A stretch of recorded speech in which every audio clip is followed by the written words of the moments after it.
2 a.m., April 16th, 1984. In the rundown Glasgow suburb of Ruchazy, 9 members of the Doyle family are asleep in their top-floor apartment in one of the Scottish city's roughest and toughest neighborhoods. Tensions are sky-high.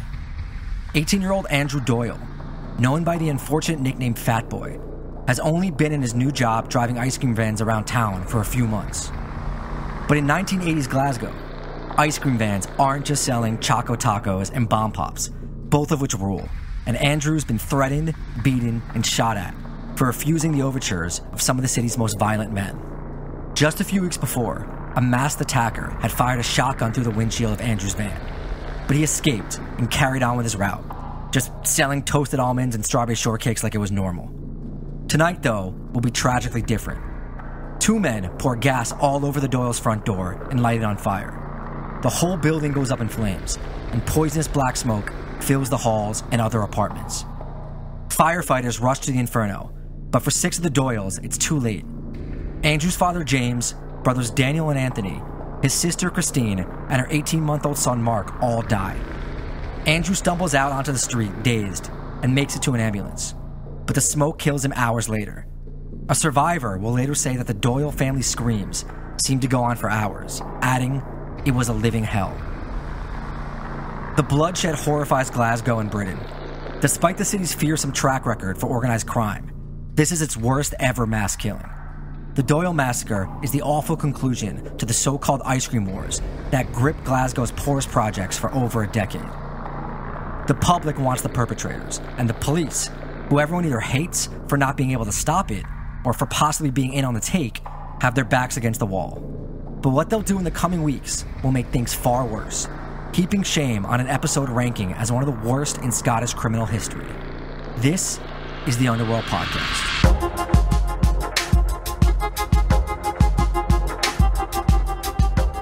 Welcome back to the Underworld Podcast. I am your host, Danny Gold, and with me, as always, is Sean Williams.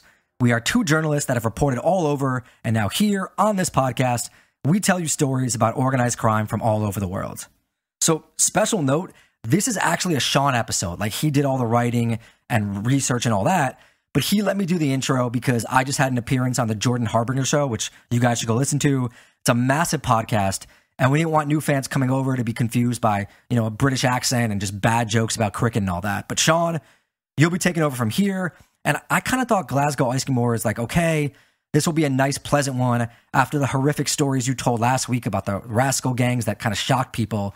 But here we are, intro, there's a building burning down, a newborn baby dying, and just like, what's going on with you, man? Should we be worried? Yeah, did you not think that like a toddler dying in a house fire was a little bit more upbeat after the last one? It's just dark, and I want our new fans to know that Sean's going through a tough time, but we're going to help him out through it. Also, just want to say, I wasn't able to get an episode up too, because I was making a doc for the UK's Unreported World on fentanyl in St. Louis. It should be out in a few months, so look out for that. And patreon.com/the Underworld Podcast, as ever, for bonus episodes and everything else. Yeah, I mean, this is the new world, right? Where one of us comes on and tells the other that we're actually doing stuff and going on assignment and being in cool places and like doing stories about organized crime. So yeah, like keep that coming. I'm off to Sicily in a couple of days, do a story about mafia and rugby teams of all things. So that's going to be cool as well. Like life's coming back to normal. I mean, everyone's got Omicron, everyone's falling over in the streets, but we've got work, so it's good. I mean, yeah. Also, I'm just going to say, I'm going to be in New York in 5 weeks, and like thinking maybe we should get some folks together for a drink, do a live record in some appropriately dirty Brooklyn bar that What do you reckon about that? I think it's a terrible idea, but knock yourself out. Okay, cool. So I actually picked this episode because I'd seen the Ice Cream Wars come up before, and one podcast that I listened to years ago did a show on this, and they got almost everything wrong. And if you've listened to that show, which is pretty popular, what I'm going to talk about, but I won't shit on them directly. And it kind of, this whole situation looks silly on first examination, right? But after the horror show about Papua New Guinea, right back in it, mass killing in the intro, house fire, baby killed, I mean, is there like a meme gangster or the modern version of that guy who sold the Eiffel Tower or something? I mean, I think I've got to find some levity somewhere in these shows, but it's not all about death and misery in the Glasgow Ice Cream Wars, although, there's plenty of that, and you guys know what you listen to anyway. Yeah, I thought it was going to be mostly about drugs, but from your opening, it seems like there was actually ice cream involved as well. There's ice cream and drugs. I mean, these vans, they've got it all. And to understand how this whole batshit crazy turn of events panned out the way it did, you've actually got to understand Glasgow's history and how it becomes such a hotbed of crime in the 20th century. So for anybody who doesn't know Glasgow, it's the most populous city in Scotland. About 100,000 more folks in it than the capital, Edinburgh.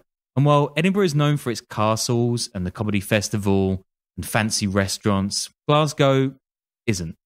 There's only 50 miles between these two cities. One's considered one of the safest places in the UK, and the other one of the least safe. And this reminds me of a great Frankie Boyle joke, which is the difference between Edinburgh and Glasgow is that if you see a guy walking down the street in Edinburgh with a golf club, he's probably off to play golf. Yeah, I feel like the stereotype of Glasgow in the US is just like heroin and someone hitting you over the head with a bottle. But also, that's a great joke. Yeah, it is. And I mean, like Trainspotting was in Edinburgh as well. So I think there's a lot of drug stuff that's gone down there. But these two cities are very, very wildly different. Glasgow's an industrial centre. It's the heart of shipbuilding, iron, steelworks. And in the 1800s, you've got all your Dickensian faves, right? You've got muddy tenement blocks, cholera, smog, sad-looking blokes in flat caps, and footballers with boots the size of clown shoes. There's all that stuff. And this is when local gangs begin stepping up. So there's a local history I read, quote, "The poverty, squalor, and terrible overcrowding of this great industrial city led to a harsh, indifferent attitude to life and self-preservation." So yeah, like you're getting the image, right? It's pretty tough up there. It's got those kind of late 1800s Asbury's Gang of New York vibes too, just insane poverty and depravity as things industrialize. Yeah, they probably had the mutton chops and the big hats as well. I think it was all there. The first big Glasgow gang's this street outfit called the Penny Mob, which comes out of the city's East End. These guys quickly get a bunch of enemies, including the Santoys, who come out of the city centre and often fight with the Tim Malloys. I mean, I love these gang names, and they're only going to get better, by the way. There's this huge park in the middle of Glasgow on the banks of the River Clyde, Glasgow Green, still exists today, and that's where the majority of fights break out. These are your Anchorman-style battles, clubs and fists and whatnot, called square goes. Solid reference. I mean, you're getting better. Okay, thank you. and these square goes, they get pretty popular. You've got the Mealy Boys, the McGlynn Push, and the Gold Dust Gang join in. But similar to our episode about the true Peaky Blinders in Birmingham, the First World War really turns young men into hardened fighters and criminals. The most vicious of these was, inappropriately, called the Redskins, who ditched the square twos for battles with swords, hatchets, machetes, clubs, and razors.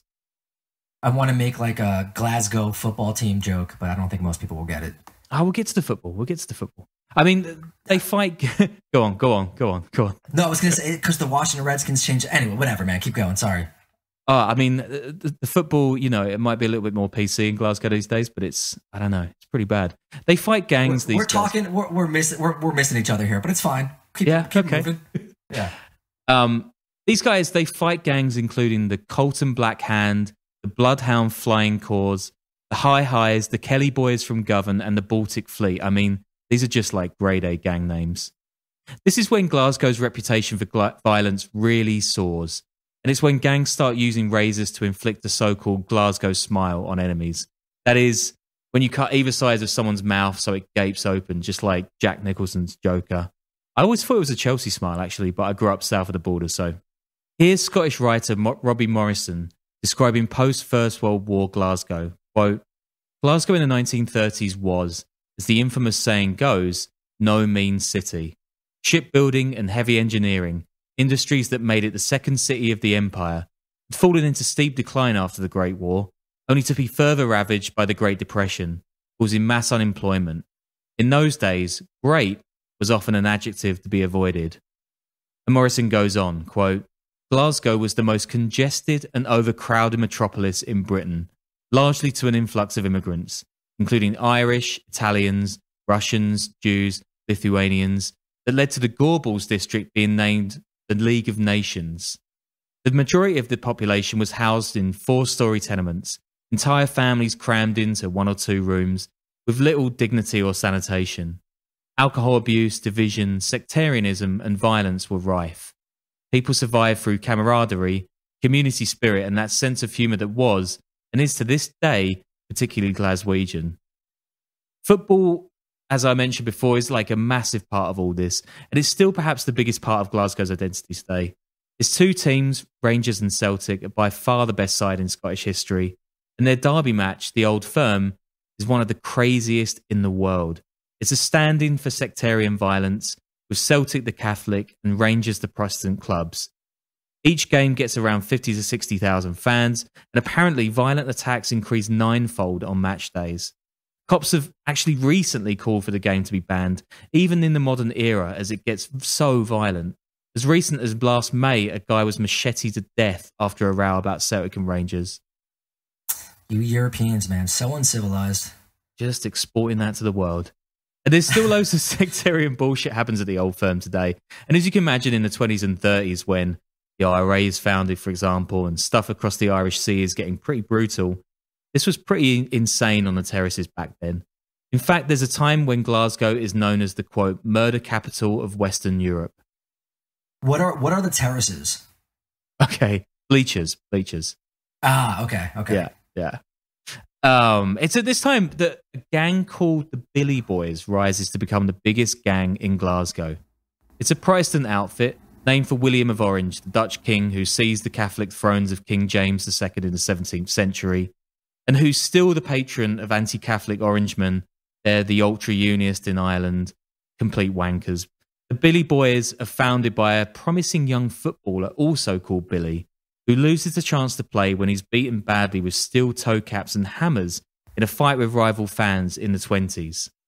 According to the website The Gangs of Glasgow, quote, in the Billy Boys era, gangs would use the Old Firm as a means to get their violent religious message across. Many attacks took place in and around the matches of those days, including brutal train killings and stabbings. However, during the post-war, post-Sillitoe era, the decrease in sectarian violence continued into the Ibrox and Celtic Parks. Those are the 2 stadiums of the 2 clubs. So yeah, Percy Sillitoe, massive name in Glasgow gang law. He's born in London in 1888 and fights in modern-day Zambia and Tanzania in the First World War, learns fluent Swahili, heads home and becomes a fearsome police officer. In 1931, the city of Glasgow drafts in Sillitoe to clean up its out-of-control gang scene, which is by now fully branched into housebreaking, extortion, vice, the lot. He recruits the biggest, toughest officers in Scotland, often these mottled, bulky guys from the Highlands and the Islands, and he builds Glasgow's force into the 2nd biggest behind the Met in London. It's a real shame Peaky Blinders is ending this season because this sounds like a great subplot for another season. I mean, we can do our own Glasgow series. Sillitoe also constructs a load of police boxes across the city and mountain officers who become known as Sillitoe's Cossacks. And if you've ever seen the black and white checkered ribbons on British cops' hats, that's something he introduced too, called Sillitoe's tartan. So the boy had a flourish of style as well as beating the shit out of gangsters. Anyway, whether it's the fashion or his policing style, Sillitoe and his Cossacks drive a lot of the gang violence underground, and they succeed in breaking up the monopoly of the Billy Boys, spawning similar groups like the Norman Conks, the Beehive Boys, and others. I mean, seriously, man, these names. Sillitoe actually leaves Glasgow in 1943 to head up work preparing for Hitler's apparent invasion of Kent. And after the Second World War, he ends up leading MI5, which is the British Domestic Intelligence Service. So he's a pretty important guy. Yeah, damn. I mean, what a life. Yeah, pretty distinguished there. But back to 1931 in Glasgow, that year is important for another reason. That's when a boy called Arthur Thompson is born. Arthur's dad is a steelworker, and the family lives in a district called Springburn in the northwest of the city. Real hard scrabble, but a law-abiding family. Well, not Arthur. He loves fighting as a kid, and apparently, by the time he's 12, he's slashing people with razors, which is, totally normal behaviour. The Nazis hit Glasgow hard in the Blitz in the early 1940s, And Springburn, being a big industrial centre, just gets flattened in parts. Among the rubble, young Arthur gets into crime. Blackouts each night make light work for thieves, and the city's ports are perfect for picking all sorts of stolen stuff off the boats. Arthur's a big fan of the Billy Boys, they're local heroes, and he graduates from stealing from shops to local protection rackets, and, as he gets older, Crims are hiring him as a doorman for some of Glasgow's worst pubs. Then, having proved himself there, Arthur gets hired by loan sharks to make people pay. The Billy Boys are on their way out, Silato's down south, and there is money to be made. So Arthur strikes it out alone. He earns a rep for literally crucifying anybody who doesn't pay up to the wall or the floor, which I guess is totally in character, but he can't crucify the cops, and they nail him to an 18-month charge in 1953 when he's just 22. Look at that wordplay. I mean, somebody hire this guy. Give him $2 a word. This is just, it's beautiful. It's wordsmithery, man. Beautiful. And like anybody, Arthur doesn't really get on with prison. That's a shock. And he vows never to do time again, which, I mean, apparently this is interesting, but who actually likes prison? But yeah, this is part of his thing. Anyway, when Arthur does get out, he does what anyone would do if they're avoiding the law. Yeah, that's right. He joins an infamous bank robbery crew.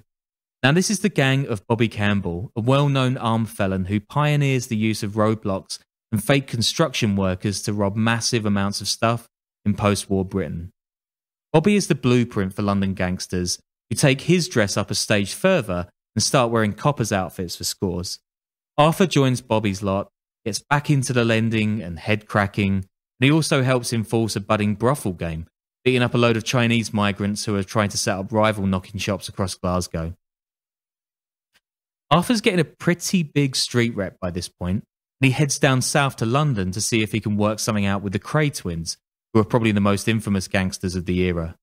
When they come to see him, Arthur pulls out a sawed-off shotgun, points it at him, and says, quote, "My name is Arthur Thompson from Glasgow. You'll no forget me." Yeah, I'm sorry. I really wanted to do the accent. It's just fucking terrible. I mean, we can't tell the difference, so I think it's fine. But I saw the Cray movie before. I didn't know who the Crays were before, but I enjoyed it. But I think there really needs to be an Arthur Thompson one at this point. Did you see the 90s version with the Kemp brothers, which is like a tiny bit camp, which I think is way better than the Tom Hardy one? Yeah. I saw the Tom Hardy one, but the other one's better? Yeah, it's got two former pop stars playing the brothers, and it's shit, but it's also really, really good. Also, there's a movie on HBO Max, I think they're taking it off, called The Year of the Dragon, which is basically the fictionalized version of our Chinatown Gang Wars episode that I just saw with cool. Like a young Mickey Rourke. It's not bad. It's a little much. I think Oliver Stone co-wrote it, so you get that. But it's not a bad watch. Was Mickey Rourke actually good before he got his head kicked in, or was he just a normal actor? Yeah, dude, he was great. He was a great actor. Yeah. Anyway, my accent or no accent, nobody's forgetting Arthur Thompson in a hurry.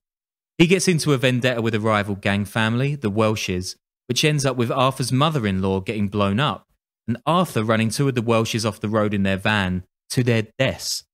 Arthur's wife, Rita, she's also a bit stabby, and she attacks the Welsh's matriarch in their home with a knife, of course. Arthur also gets deep into the Northern Irish troubles. He supplies UDA loyalists, that is, local paramilitaries who want Ireland to belong to the Queen, and he does that with weapons. MI5, by this time under Silito, of course, they know about this, and that were the IRA to find out about Arthur's gun running, he'd almost certainly be murdered. The agents decide to wait and see if Arthur can be of any more use alive than dead. All of this is to say that Arthur is balls deep in some really crazy shit. Most folks by now know him as the Godfather of Glasgow, and he's filling the gap the Billy Boys had vacated. In the 1960s, the British government knocks down a bunch of Glasgow's most notorious tenements and replaces them with these huge hulking housing projects, which locals call the schemes, in suburbs all around town. People flock to these things, and Glasgow's population tops 1 million people, which is down to 600,000 these days.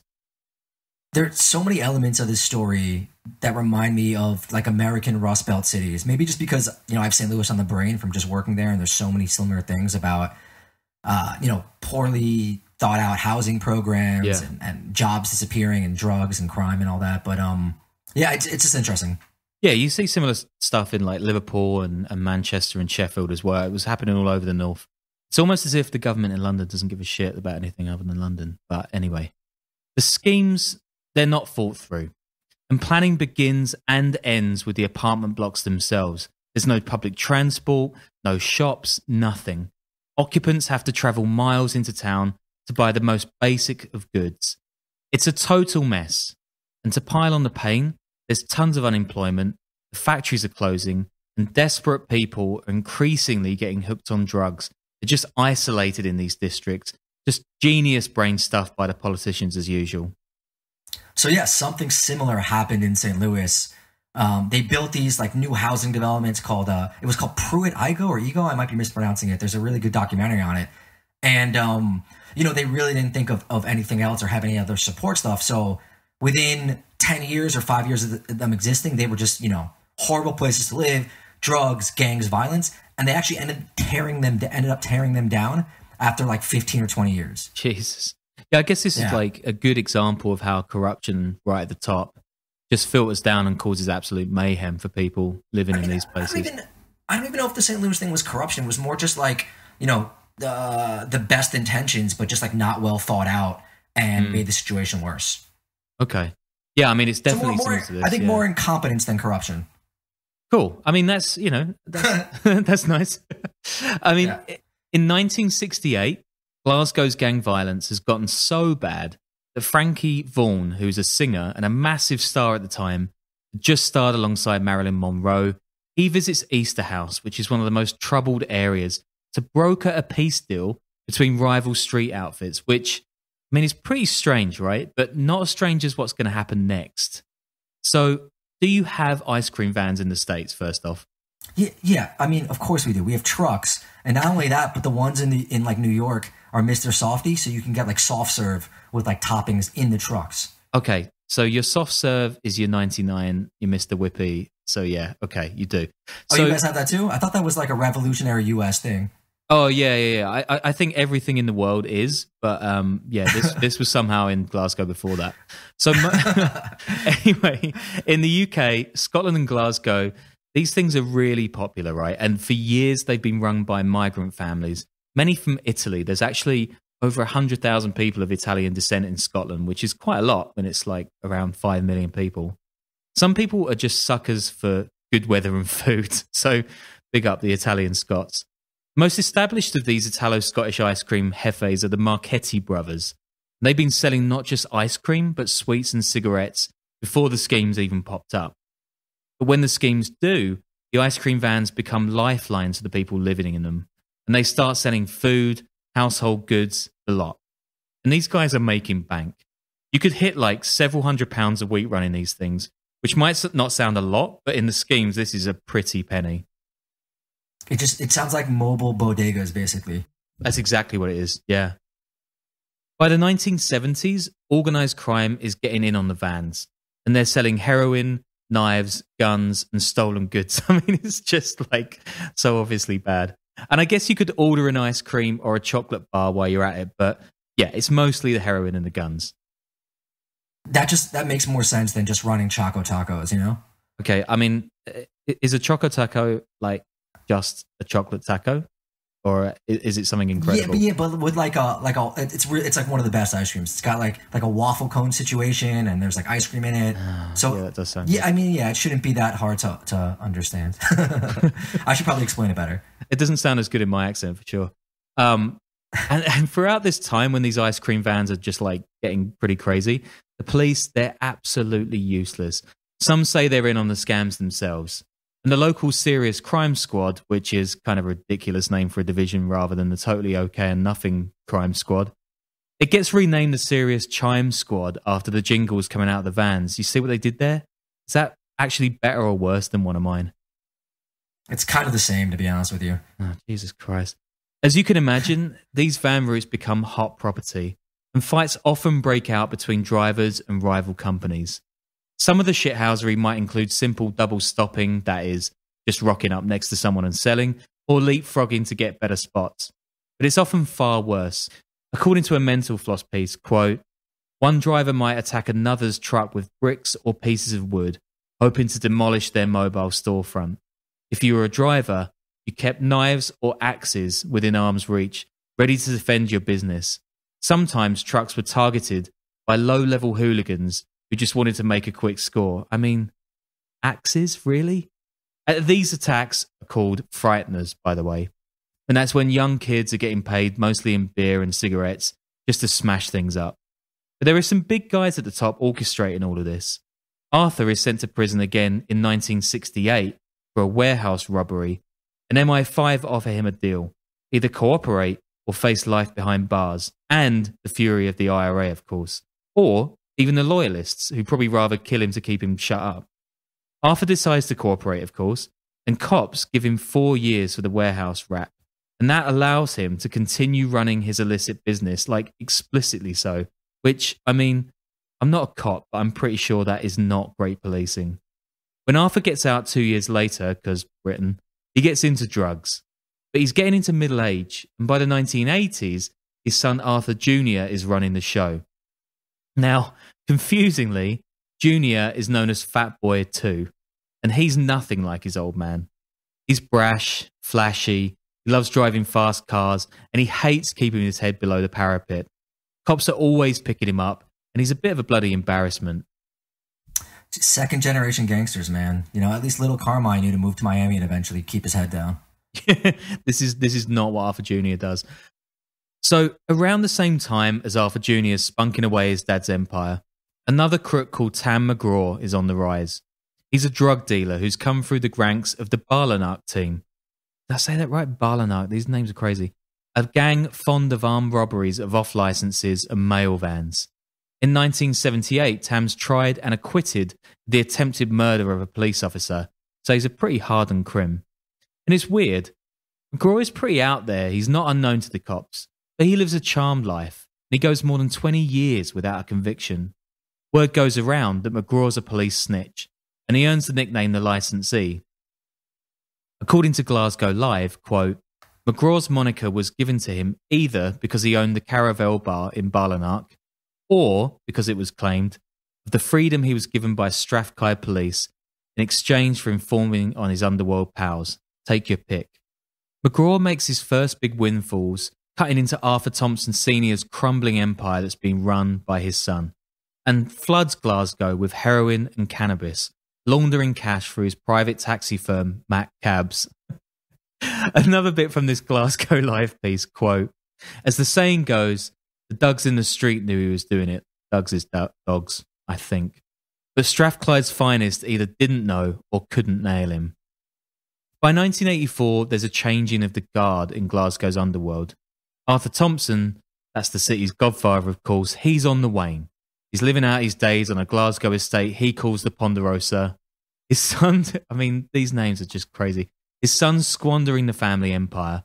And Tam McGraw is Glasgow's new drug kingpin. At the same time, ice cream vans are delivering all kinds of naughty stuff to the schemes, which are getting more and more bleak by the year. So is Thompson's son, is he losing out to McGraw or is he working with him? He's losing out. Yeah. McGraw's chipping into this sort of empire that he's squandering. And here's where Andrew Doyle, that's Fat Boy number 1, I guess, comes in. He starts driving a van for the Marchetti brothers, the most established company doing the van routes. Well, Tam McGraw's managed to hijack some of those vans for his drug empire, but he wants more, and he allegedly pressures Doyle to sell drugs out of his ice cream van. This is disputed, by the way. There's tons of confusing information about the folks in this story online. Just stick with us, guys, like we know what we're doing. Fake news all over the place. Anyway, Doyle refuses to budge. In February 1984, somebody fires a shotgun through his windshield, but Fat Boy survives. So wait, hold on.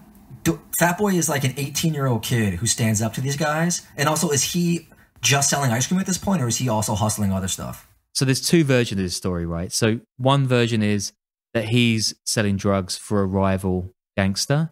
And the other version is that, yeah, he doesn't want to get involved and he tells Tam McGraw to fuck off. I don't know at all. There's just so much like weird nonsense about this particular fact for some reason. I guess some people want to lionize him in death and some people don't. But yeah, I guess you can make your own mind up. Either way, he told him to piss off. So after the shotgun attack, along comes that April, and the Doyle family home goes up in smoke, along with 6 of the 9 folks inside, Andrew including, of course. And suddenly all eyes are on the police. The force that, since Percy Silito left, has spent decades coddling, making deals with, and letting off some of the most violent criminals in Scottish history. 50 officers are inside into the Doyle case and interview 1,500 people with 4,000 statements taken. William Billy Love is in prison on suspicion of armed robbery. He tells police he's part of a conspiracy against Fat Boy, and he's been paid by the relative of a local tough guy by the name of Thomas T.C. Campbell, 27, who also runs an ice cream van. Love tells cops he's heard a conversation in a local pub called the Netherfield about setting fire to Doyle's home to give him a, quote, frightener. TC's there. Love is a lifer. He's been inside for tons of stuff before, and he's staring down the barrel of a long sentence for the robbery. But after his testimony, he walks. He's a free man. When objections to bail are dropped. The Netherfield, by the way, pub with a flat roof, guaranteed shithole always. Wait, is that a thing? Like, is that a stereotype? I would say that's one of my only truisms about the country of Britain, is that if you walk into a pub with a flat roof, you probably should be carrying something. Wow, I'm learning so much. Oh, yeah. I'll take you to someday. We'll have a good time. Cops speak to another guy with a long rap sheet, and that's Joseph Granger, who says he too overheard this boozy plot about the fire, and he was actually with TC on the night of the fire. Granger says his job that night was at lookout, while TC and another guy, Joe Still, who's 18-year-old, did the deed. It's a bit weird for a bloke to drop himself squarely into a murder charge off his own volition. And it's weirder still when the cops set him free to go after TC and Still 4 months after the investigation. When they're arresting TC, he allegedly says something that will bury him at trial. Quote, "I only wanted the van windows shot up. The fire at Fat Boy's was only meant to be a frightener that went too far." Still is a bit of a street thug. He's been in trouble before, but nothing major. TC is definitely no angel. He's a feared street fighter and the son of a safecracker. I like a safecracker. You know, I feel like it's a cool occupation in the criminal underworld, that those guys are just kind of class acts. It's a bit of a white-collar gang job, right? Yeah. And according to the Sunday Herald, quote, "Like everybody else, he carried a knife and used it." That's everybody in Glasgow, apparently. He was first stabbed when he was 15, he says, offering to show me, that's the journalist, where his guts spilled out. After that, he was knifed regularly. He remembers sitting in a pub when he was 17 and being attacked 3 times by someone wielding a hammer. Quote, "Everyone who had seen it thought they had witnessed my murder and couldn't barely believe that I hardly felt it," he recalls. Is that real? I don't know. In 1983, Campbell had already tried his hand in the ice cream game, and he does so well in the areas of Ruchesi and Carntine that folks call him the Emperor of Carntine. He's allegedly been threatening Doyle at the time of the fire too. Says TC to a BBC crew, quote, "A lot of my friends were killed.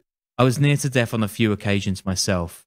I've been caught with axes, I've been caught with swords, open razors, every conceivable weapon, meat cleavers, and it was all for nothing, no gain, nothing to it, just absolute madness." And this is all over the ice cream routes? Yep, you bet. That's how lucrative they are for these guys. I mean, don't you just hate when you're carrying a cleaver or a sword and you don't even get to cut someone in half? I really feel for the guy. When cops arrest TC in the subsequent raid on his home, that turns up an incredible piece of evidence, almost too incredible, you might say, which is a piece of paper signed by TC and his wife with a photocopied map of Ruchesi on the other side.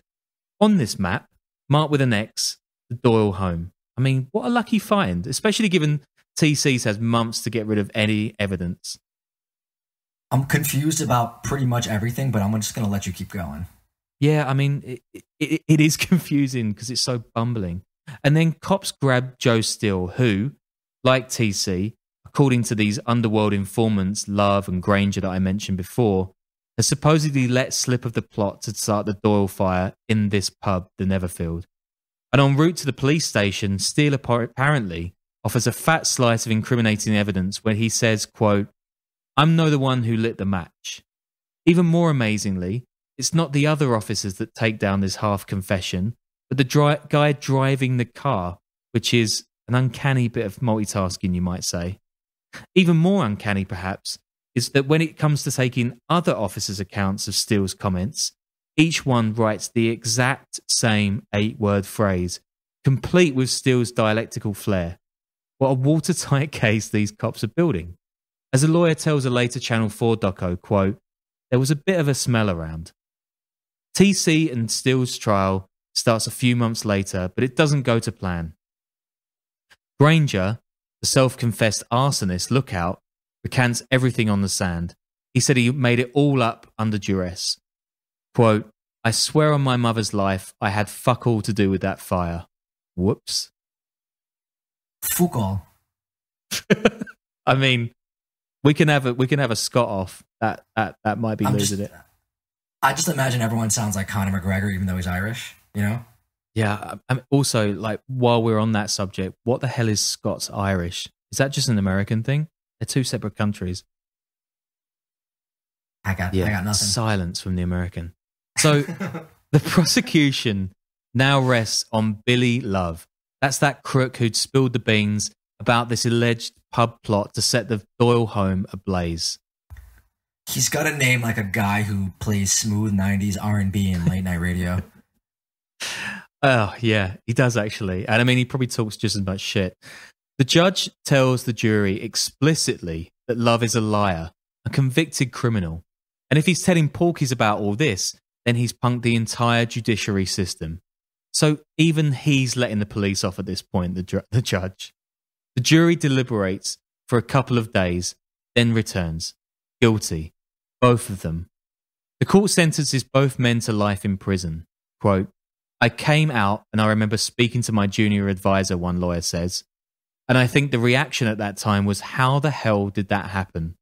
I get the feeling that if the divine had been sitting in the dock along the side of the defense, it wouldn't have made any difference in that trial."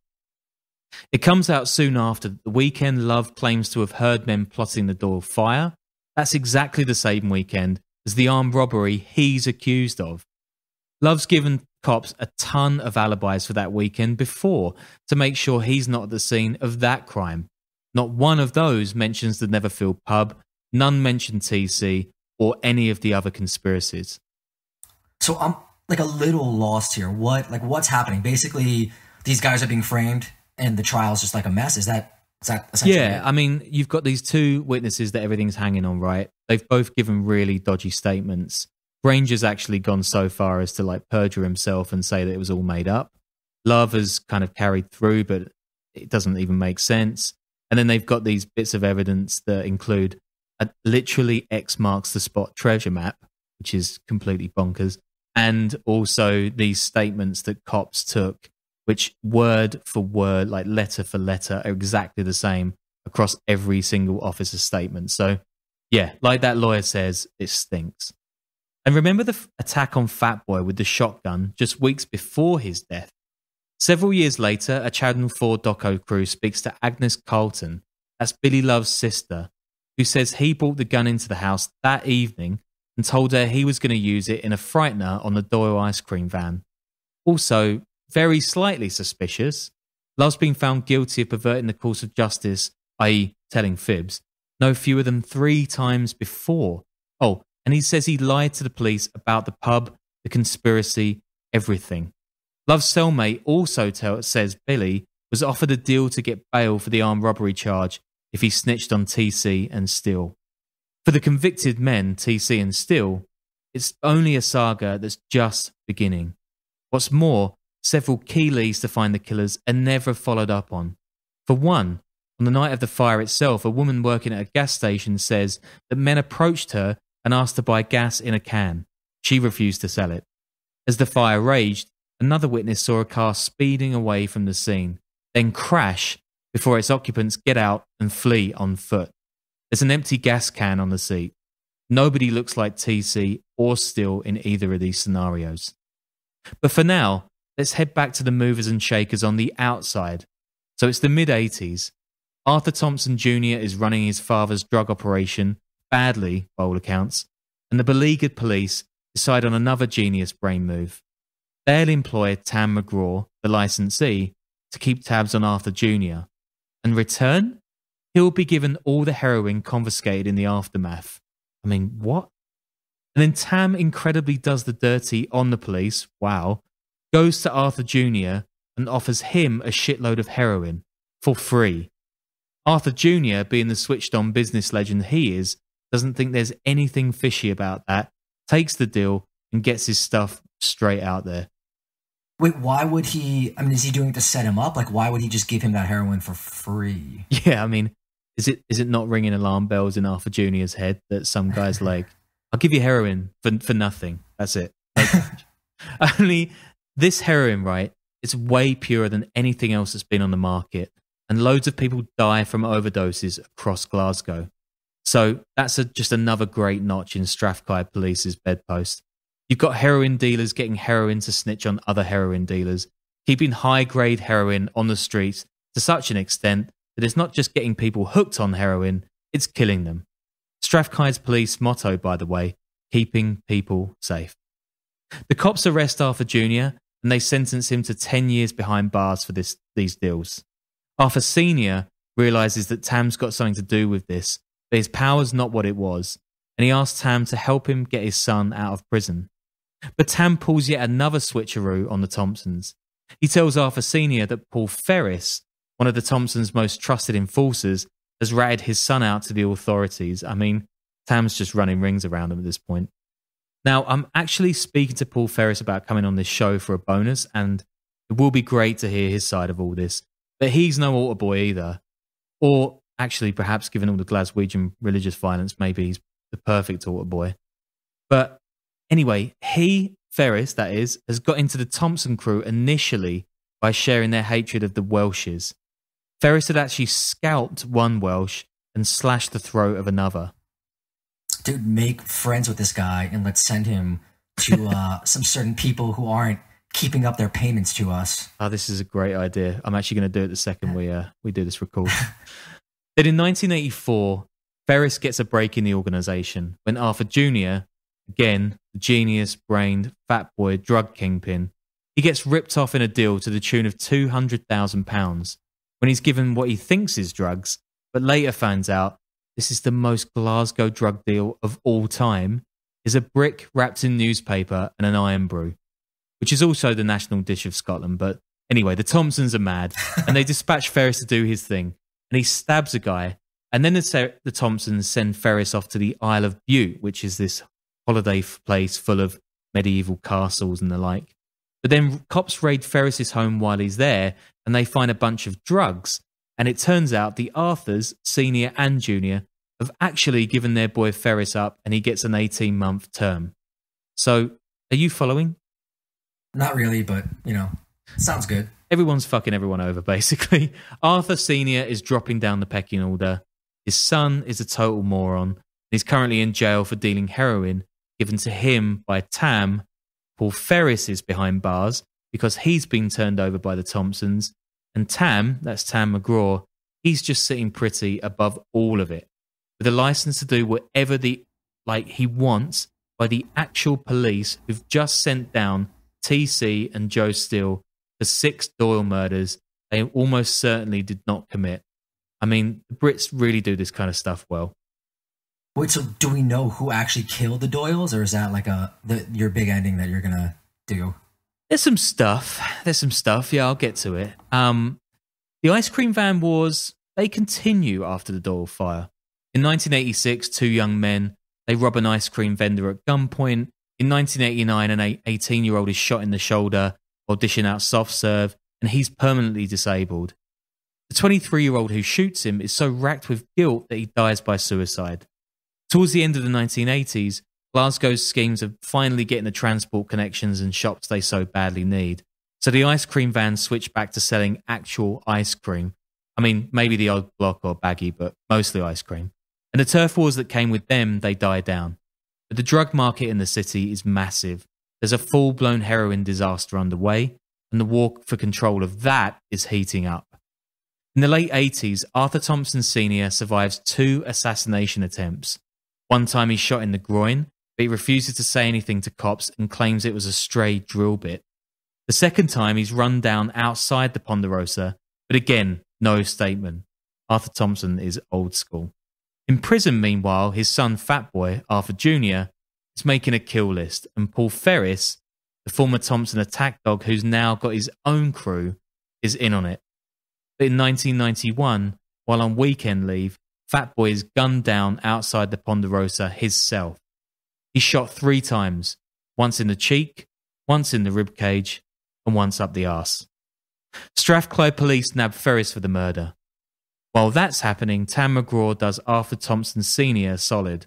Between them, the pair round up 2 of Ferris's close associates, Joseph Hanlon and Bobby Gover, shoot them dead, then shoot them both in the arse, then dump them in Handler's car in front of the cottage bar, past which Fatboy's funeral cortege would pass. It's Arthur Thompson's last real display of power in the Glasgow underworld. What is with the shooting in the ass thing? I really don't know. I'm going to shoot in the ass. I have no idea why it's a thing. Like, I get the symbolism of, like, you know, the mouth or the eyes or whatever, but I mean, it's a little strange. Yeah, it's Maybe also it's like not that visible. Like, it's not. It's that Scottish sense of humor. It's pretty dark. In 1992, Paul Ferris goes on trial for Fatboy's murder. At the time, it's Scotland's longest and costliest criminal trial. It cost a whopping £4 million, which I reckon back then is like $8 million, $16 million US today. There are 300 witnesses, and among them, Arthur Thompson Sr., who does something that shocks the underworld. He takes the stand to testify against his former henchman. After 2 months, Ferris, though, is found not guilty. TC and Still, remember those guys? Guilty. Ferris almost certainly did kill him, not guilty. Yep. Lots of cool justice system stuff here. Arthur Thompson Sr. then slinks into the background after this moment, when he's completely gelded, and he dies of a heart attack in March 1993, just shy of his 62nd birthday. Now, Tam McGraw is the undisputed gangland king of Glasgow. By this point, TC and Still are deep into the appeal process for their own murder convictions, which, of course, are bullshit. TC refuses to cut his hair, well, it's not quite Bobby Sands, but he does go on hunger strike, and he's beaten so badly by cops, he's actually pronounced dead, and he wins an abuser case against them. In 1989, the pair's first appeal fails. Then in 1992, Billy Love pops up. Remember that guy, the gangster who told a bit of a fib on the stand? He pops back to tell everybody he was lying under oath after all, something pretty much everyone except the jury already knew. In 1993, Joe Still is on supervised release to visit his mother in Glasgow. When he gives his escort the slip, he heads to London and handcuffs himself to the railings outside Buckingham Palace, one of the Queen's many homes, but not one of Prince Andrew's, lol. And he superglues his fingers to the railings as well. It gets a load of media attention, as does a rooftop protest he carries out at his mum's place on another leave visit.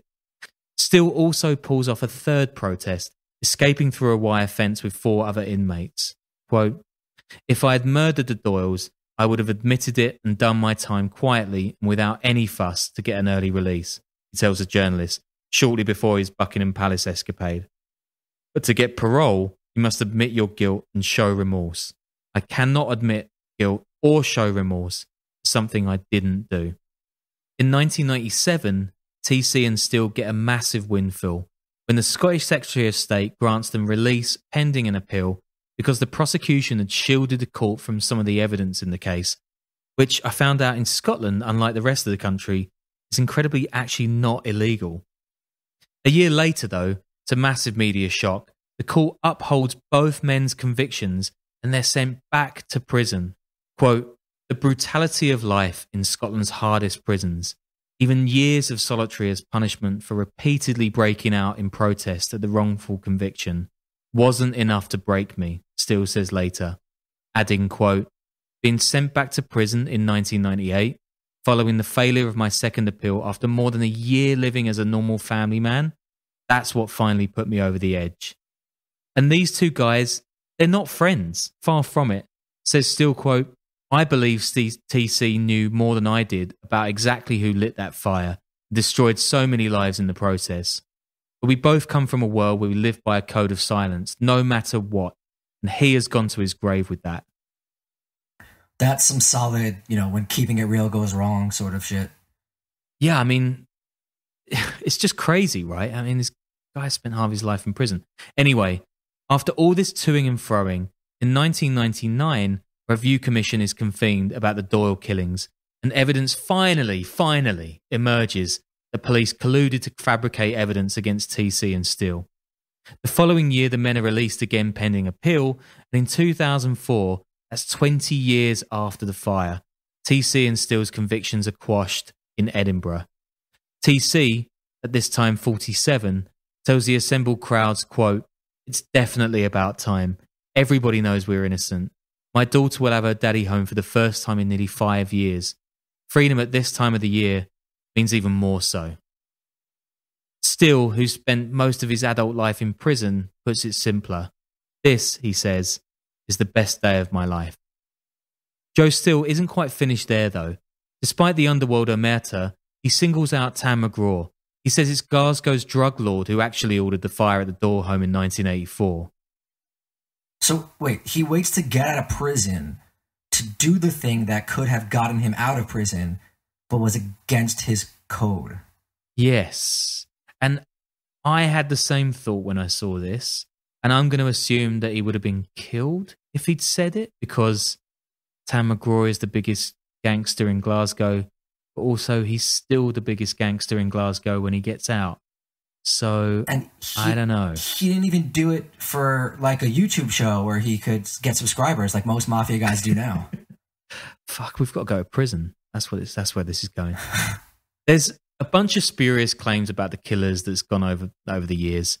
Responding to one of them against a violent criminal called Gary Moore, Steele says, quote, Gary's no angel, but he never admitted to anything he'd done the Doyle family. He never admitted to fuck all in his life. McGraw ordered it and asked the people. I know who it is, but I'll go to my grave with it. The people who've done it have got to look in the mirrors. So he's kind of like, he's fingering McGraw for this, but he says he's ordered it, and other guys, presumably people that Steele knew, who are like foot soldiers in this gang war, they did it. Anyway, I'm not going to get into some of the other claims because, like, really, who truly knows who was there that night in Rukazi? But Tam McGraw's criminal license eventually comes to an end. He's finally arrested and charged with drug trafficking offences in 1998.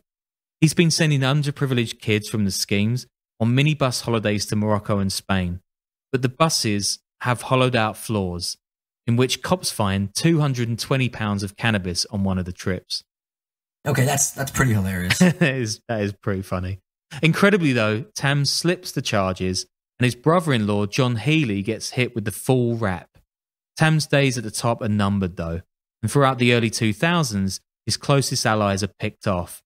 In 2003, his right-hand man is stabbed to death in a Glasgow suburb, and Tam flees to Ireland, then to Spain, where he's built a pretty tasty portfolio, part of an empire worth an estimated £30 million. Paul Ferris is also arrested in 1998 for gun running, but he goes down for 10 years. He wrote a popular book about his crimes while behind bars and has since penned more, and has founded a security company. Like I said, I'm hoping to get Paul on to talk about these Glasgow gang wars for a bonus show, so look out for that. Tam McGraw dies in 2007 from a heart attack. He's just 55 years old. His widow, Margaret, aka the jeweler for her love of bling, is arrested a year later dealing cocaine door to door in a fancy car. TC dies of natural causes at his home in June 2019, aged 66. That year, Joe Steele, now in middle age, speaks to the Sunday Post. He got into drugs in the 90s when his appeal was quashed, but he beat them, and now he's just trying to get on with his life. Quote, it's over now. All the players are dead and gone. The Doyle family will never see proper justice, and I don't expect I will over the police who fitted me up. Fancy an ice cream? Actually, yeah, a little bit. Yeah, me too. But that was crazy. That was a really good episode. And for new people too, we have, I think, 60 episodes you can go back and listen to. They're evergreen. Give them a listen. But yeah, I want to thank the Patreons at some of the higher tiers, patreon.com/the Underworld Podcast, for bonuses and scripts and sources and all that. Noah Brandon, John Simon, Patrick Rowland, Tanner McCleve, Sam Ramsey, Juan Ponce, Pete Thomas, Mike Ulrich, William Wintercross, Trey Nance, Matthew Cutler, Ross Clark, Jeremy Rich, Doug Prindiville. Without you guys, we honestly wouldn't be able to keep making this. Yeah, thanks, guys. So thank you so much for doing it. Thanks to everyone who contributes, because it really means a lot to us. And until next week.